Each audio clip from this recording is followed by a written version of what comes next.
லஞ்சம் வாங்கினேன், கைது செய்தார்கள். கொடுத்தேன், விடுதலை செய்தார்கள். அன்று கண்ணகி அதிகாரத்தை உடைத்தாள். இன்று அதிகாரம் கண்ணகியை உடைத்தது. நன்றி, வணக்கம்.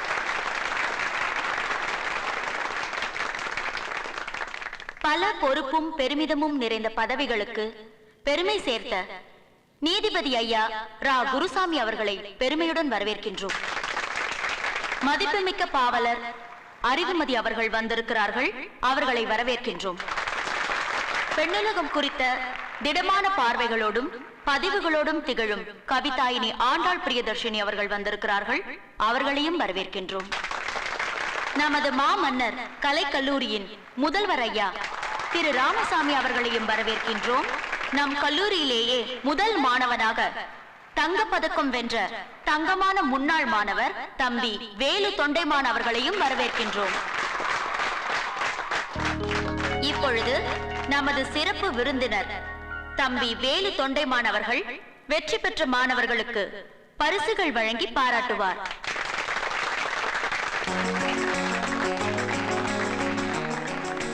பேச்சு போட்டி 3ஆம் பரிசு மங்கையர்கரசி 3ஆம் ஆண்டு வணிகவியல்.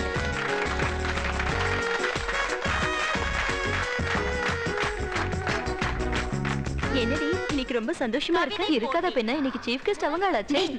செல்வன் 3ஆம் ஆண்டு இளங்கலை பொருளாதாரம். நடன போட்டி முதல் பரிசு அர்ச்சனா 3ஆம் ஆண்டு இளங்கலை அறிவியல்.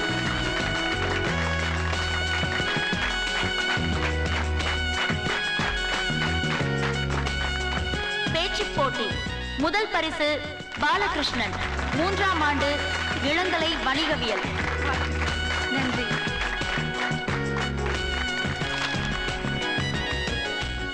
டியர் ஃப்ரெண்ட்ஸ், இந்த ஆளை சீஃப் கெஸ்டா கூப்பிட்டதுக்கு நம்ம காலேஜ் தான் வெக்கப்படணும்.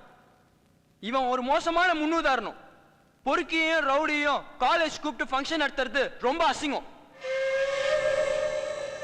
இவன் ஒரு ரவுடி. என்னடா தெரியும் உங்களுக்கு? எனக்கு தெரியும். நடு ரோட்ல 10 பேரை போட்டு அடிக்கிறான். இந்த ஆள் கையில பரிசு வாங்கறதுக்கு இந்த காலேஜ்ல படிக்காமலே இருந்திருக்கான். மன்னிச்சிருங்க தம்பி. என்ன இது? கொஞ்சம் கூட நாகரிகம் இல்லாம நம்ம கல்லூரிக்கு சிறப்பு விருந்தினராக வந்திருக்காரு, அவரை இப்படித்தான் அவமானப்படுத்துவீங்களா? தப்புப்பா. நம்ம கல்லூரியின் சார்பா நான் அவர்கிட்ட மன்னிப்பு கேட்டுக்கிறேன்.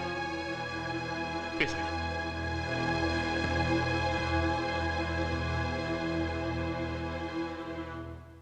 அவர் சொன்னதுல எனக்கு எந்த வருத்தமும் இல்லை. அதே சமயத்துல அவர் பார்வையில நான் ஒரு ரவுடியாவோ பொறுக்கியாவோ தெரிஞ்சா அது என் தப்பு இல்லை. நானும் உங்களை மாதிரி இதே கல்லூரியில பல ஆனுவல் டே ஃபங்க்ஷன்ஸ்ல பல கனவுகளோட ஆடி பாடி சந்தோஷமா தெரிஞ்சவன் தான்.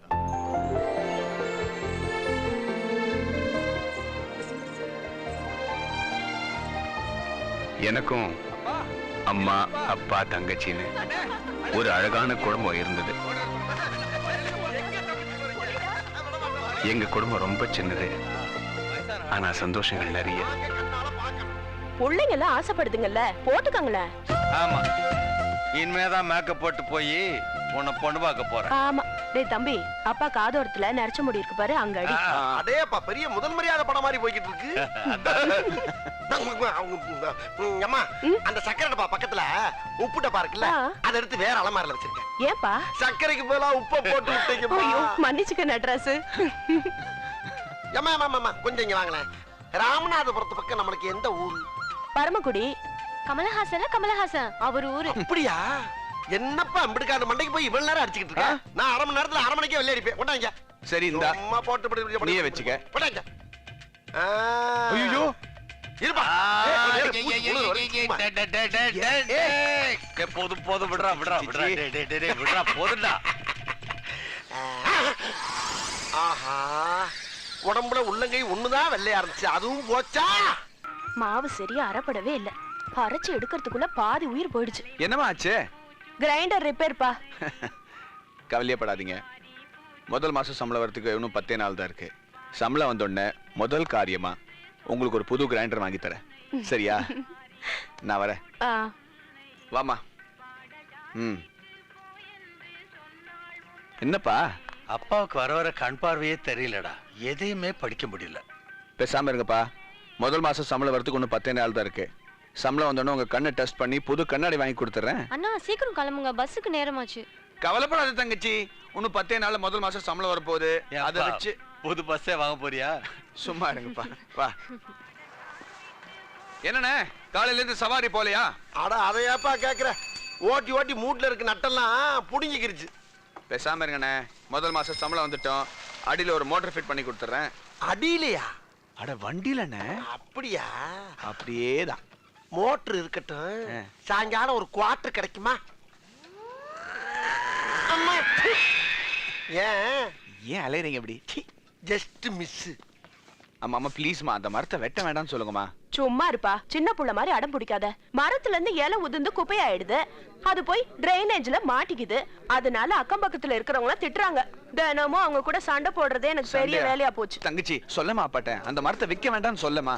நிறைய வாட்டி சொல்லிட்டேன்னு. அந்த 3வது வீட்ல அந்த குந்தானி இல்ல, அந்த செவப்பி, அவ பேச்சு தாங்க முடியாம தான் அப்பா வித்துட்டாங்க. மாமரத்துல இருந்து மாங்காய் விழும்போது பொறுக்கி தின்னாங்களே, அப்ப நம்ம ஏதாவது சொன்னோமா? வந்துட்டாங்க. என்ன வேலு, என்ன பிரச்சனை? அது மரத்தை வெட்ட வேண்டாம்னு சொல்லிட்டு இருக்கான். மறந்தானே, விடு வேலு.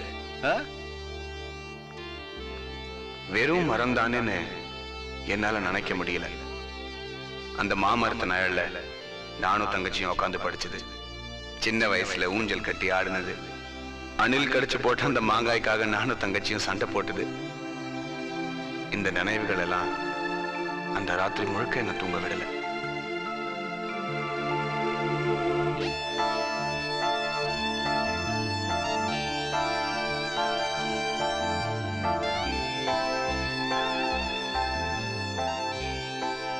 கொஞ்சம் வலிக்க பொறுத்துக்க. மனுஷங்களோட உயிரை காப்பாத்துறதுக்கு ஊசி போடுவாங்கல்ல, அது மாதிரிதான்.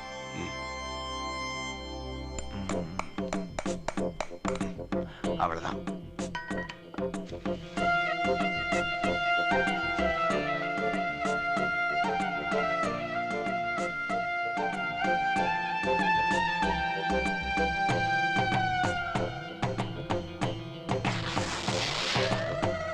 அண்ணா அண்ணா என்ன? சீக்கிரம் வாங்க. என்னம்மா? வாங்களே. அங்க பாருங்க.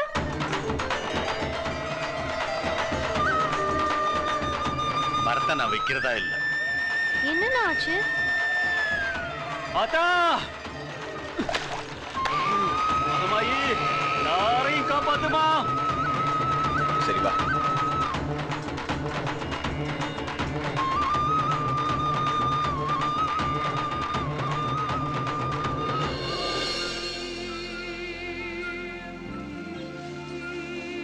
இப்போ சந்தோஷம் தானே?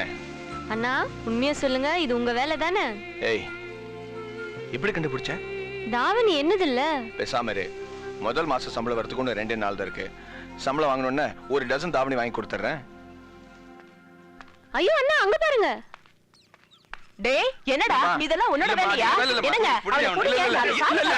அப்ப ஏன் இல்ல சொன்னதுக்கு? உடலினை உறுதிசை, உடலினை உறுதிசை.